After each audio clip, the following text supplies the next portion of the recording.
నమస్తే అందరికీ. భక్తి యోగం స్వామి వివేకానంద. ఇందులో భక్తి యోగ స్వాభావికత్వం మూల రహస్యం చూద్దాం. సతతం శ్రద్ధతో నిన్ను ఉపాసించే వారిలోను, అక్షరం అవ్యక్తం అయిన పరబ్రహ్మాన్ని ఉపాసించే వారిలోను యోగిశ్రేష్ఠులు ఎవరు అని అర్జునుడు శ్రీకృష్ణుడిని ప్రశ్నించాడు. అందుకు శ్రీకృష్ణుడు ఇలా జవాబిచ్చాడు: ఎవరు నా యందు మనస్సు నిలిపి నిత్య సమాహిత చిత్తులై అత్యుత్తమ శ్రద్ధతో నన్ను ఉపాసిస్తుంటారో వారే నా ఉత్తమ ఉపాసకులు, యోగిశ్రేష్ఠులు. నాశరహితం, అనిర్దేశ్యం, అవ్యక్తం, సర్వవ్యాప్తం, అచింత్యం, అచలం, శాశ్వతం అయిన బ్రహ్మాన్ని ఎవరు ఉపాసిస్తుంటారో, ఉత్తమమైన ఇంద్రియ నిగ్రహం అవలంబించి అన్నింటిలోనూ సమబుద్ధి కలిగి సర్వభూత హితం ఆశిస్తారో వారు నన్నే పొందుతున్నారు. కానీ అవ్యక్తమైన బ్రహ్మంలో ఆసక్త చిత్తులైన వారి మార్గం కష్టతరం.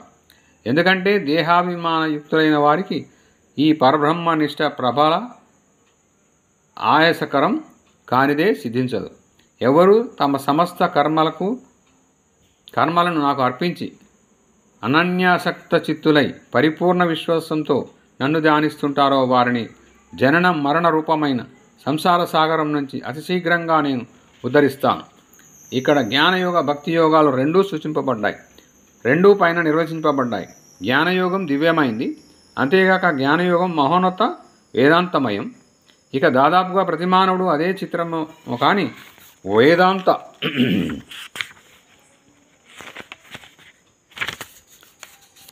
విహితమైన సమస్తం విధిగా తాను చేయగలనని తలస్తూ ఉంటాడు. కానీ నిజానికి వేదాంత విహిత జీవనం గడపడం చాలా కష్టం. వేదాంతానుసారం జీవితాన్ని గడప యత్నిస్తూ తరచు మహా ఆపదలకు గురవుతూ ఉంటారు. లోకం రెండు రకాల వ్యక్తులతో కూడుకొని ఉన్నదని చెప్పవచ్చు. శరీర సంరక్షణమే జీవిత పరమావధిగా ఎంచే ఆసుర సంపద గలవారు ఒక తరగతి వారు. శరీరం కేవలం ధర్మసాధనమని, ఉత్తమ పురుషార్థాన్ని ఆత్మ జ్ఞానాన్ని పొందడానికి కేవలం సాధనభూతనమని గ్రహించే దైవ సంపద గలవారు వేరొక తరగతి వారు. తన కృత్యాలు ధర్మసమ్మతమని తెలపటానికై పరమ దుర్మార్గుడు సైతం శాస్త్ర ప్రమాణాలను చూపవచ్చు, నిజానికి చూపుతుంటాడు. ఈ రీతినే జ్ఞాన మార్గం సజ్జనుడి సత్కార్యాలను ఎంత ప్రోత్సహిస్తుందో దుర్జనుడి దురంతాలను అంత సమర్థిస్తున్నట్టు కనిపిస్తుంది. జ్ఞానయోగంలో ఉన్న మహాప్రమాదం ఇదే. జ్ఞానయోగి మాదిరి భక్తుడు ఒకసారిగా అంత పైకి ఎగురడు. అందుచేత గుబేల్న ఒక్కసారిగా పతనము పొందడు. పారమార్థికుడైన వ్యక్తి ఏ మార్గం అవలంబించినా నిజానికి హృదయ గ్రంథి మీడందే ఎన్నడూ ముక్తుడు కాడు. పావన చరిత్రురాలైన ఒక గోపిక ఎలా పుణ్యపాప సంబంధ విముక్త అయిందో ఈ క్రింది శ్లోకాలు వెల్లడిస్తాయి. తచ్చింతా విపులాహ్లాద క్షీణ పుణ్యచ యా తథా తదప్రాప్తి మహాదుఃఖ విలీనా శేషపాతకా చింతయంతి జగత్సూతిం పరబ్రహ్మస్వరూపిణీం.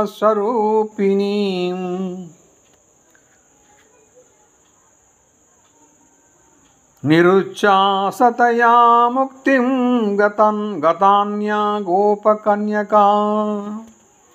శ్రీకృష్ణ చింతన వలని విపులాహ్లాదం ఆమె పుణ్యకర్మలను క్షీణింపజేయ కృష్ణుని పొందలేకపోతేని కదా అనే మహాదుఃఖం ఆమె సమస్త పాపాలను నశింపజేసింది.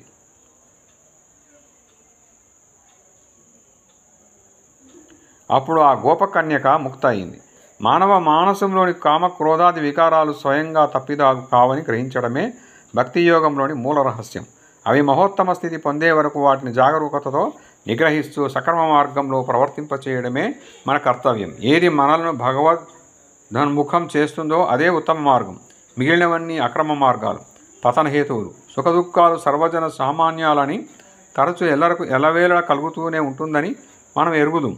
సిరి సంపదలు లేవనో మరి ఏ ఐక వస్తువు లభించలేదనో ఎవరైనా వేదన పడుతుంటే తన వేదనను అక్రమ మార్గంలో ప్రవర్తింపచేస్తున్నవాడవుతాడు. అయినా వేదన కూడా ప్రయోజనం ఉన్నది. పరమార్థాన్ని తెలియనైతేనని భగవంతుని కాంచనైతేనని ఎవడైనా వేదన పడనివ్వండి, ఆ వేదన అతడికి మోక్షప్రదం అవుతుంది. దోసడు కాసులు దొరికాయని నువ్వు సంతోషపడితే అది నీ సంతోషానికి అక్రమ మార్గం. ఆ సంతోషానికి ఉత్తమ మార్గాన్ని చూపాలి. మహోన్నత ఆదర్శ ప్రాప్తికి అది వినియోగపడాలి. అలాంటి దివ్య దర్శ ప్రాప్తి చేత కలిగే ఆనందం అత్యుత్తమం కదా. ఇతర మనోభావాలన్నిటి విషయంలోనూ ఇదే వర్తిస్తుంది. కామాదుల్లో ఏ మనోభావం తప్పిదం కాదని భక్తుడు పలుకుతాడు. వాటినన్నిటినీ అతడు చేపట్టి అమోఘంగా భగవంతుడి వైపుకు మరలుస్తాడు. ఇదండి. నెక్స్ట్ భక్తి ప్రకాశక రూపాలు. ఈ కిందిని భక్తి ప్రకాశ రూపాల్లో కొన్ని. వీటిలో మొదటిది సమ్మానం. దేవాలయాలన్నా పుణ్యక్షేత్రాలన్నా జనం ఎందుకు పూజ్యభావం చూపుతుంటారు? భగవంతుడు అక్కడ ఆరాధించబడడం చేత, అలాంటి తావులలో భగవంతుడు వెలిసి ఉంటాడని విశ్వసించడం చేత భక్తిభావం చూపుతూ ఉంటారు. ప్రతి దేశంలోనూ జనులు ధర్మ ప్రబోధకులను, ఆచార్యులను గౌరవిస్తూ ఉంటారు. ఎందుకు? మానవ హృదయానికి ఇది సహజం. ఎందుకంటే అలాంటి ప్రబోధకులందరూ భగవంతుని గురించి బోధిస్తారు. ప్రేమ కుసుమం వికసించుట చేత కలిగే పరిమళమే గౌరవం. మనం ప్రేమించని వ్యక్తిని ఎన్నడూ గౌరవించలేము. సమ్మానానికి తర్వాతది భగవత్ప్రీతి. విషయ సుఖాలంటే జనానికి ఎంత ఆనందం. తమకు ప్రీతికరమైన దాన్ని సముపార్జించడానికై ఎంత దూరమైనా వెళతారే, ఎంత కష్టమైనా ఓర్చుకుంటారే. ఇలాంటి ప్రేమే భక్తుడికి అపేక్షితం. కానీ ఈ ప్రేమను భగవంతుడి వైపు మరల్చడమే భక్తుడు చేయవలసిన పని. తర్వాత విషయం వేదనలో కల్లా ప్రియతమమైన విరహ వేదన. భగవంతుణ్ణి పొందలేకపోయాననే వేదన చేత దాదాపు పిచ్చివాడైపోయిన వ్యక్తి మనస్థితే విరహం. ప్రియతమాన్య విషయాలను చూసి అతడు వ్యాకుల చిత్తుడైపోతాడు. ఈ స్థితే ఏకరతి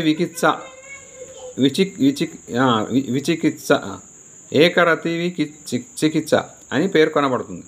లౌకికమైన ప్రేమలో ఈ విరహం ఎంత తరచు కలుగుతుంటుందో చూస్తూనే ఉన్నాం. అంతేకాక స్త్రీలు పురుషులను కానీ గాఢంగా ప్రేమించేటప్పుడు వారికి ప్రేమ పాత్రలు కానివి ఏవి కనిపించినా సహజంగా ఒక రకమైన విసుగు, ఒక రీతి ఏవగింపు జనిస్తూ ఉంటుంది. సరిగ్గా ఈ రకమైన అసహనమే పరభక్తి వివశులైన వారికి కామితాన్య విషయాల పట్ల కలుగుతుంది. భగవదధితర విషయాలను గురించిన మాటే వారికి రుచించదు. తామే వైకం జానధ ఆత్మానమన్యా వాచో విభుజ్ఞత. అతన్ని గురించే, ఆ పరమాత్మని గురించే చింతించు. ఆత్మీయత ప్రసంగాలను విసర్జించు.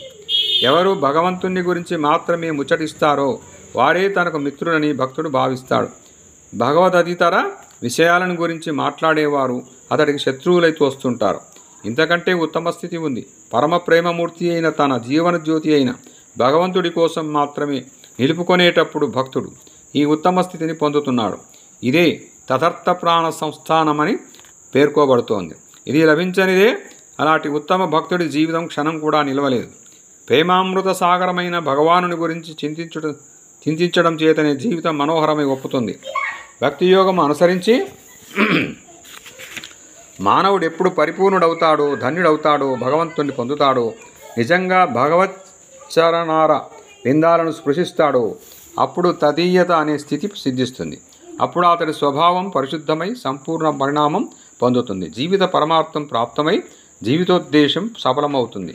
అయినా ఇలాంటి భక్తులలో అనేకులు కేవలం భగవానుని ఆరాధించడానికి జీవిస్తూ ఉంటారు. ఆ పరమానందాన్ని, జీవితైక మహాసుఖాన్ని వారు ఇష్టపడరు.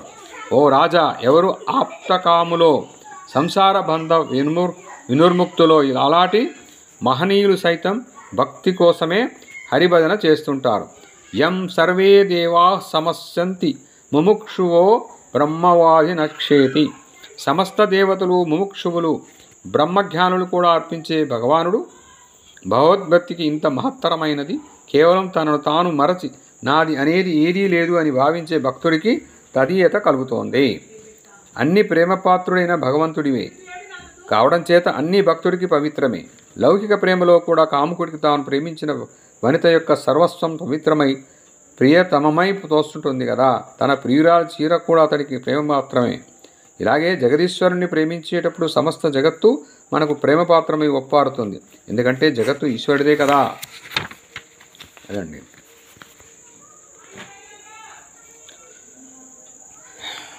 థ్యాంక్ యూ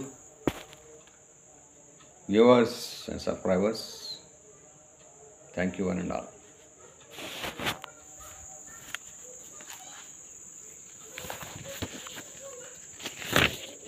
విశ్వప్రేమ ఆత్మార్పణం నెక్స్ట్ చూద్దాం.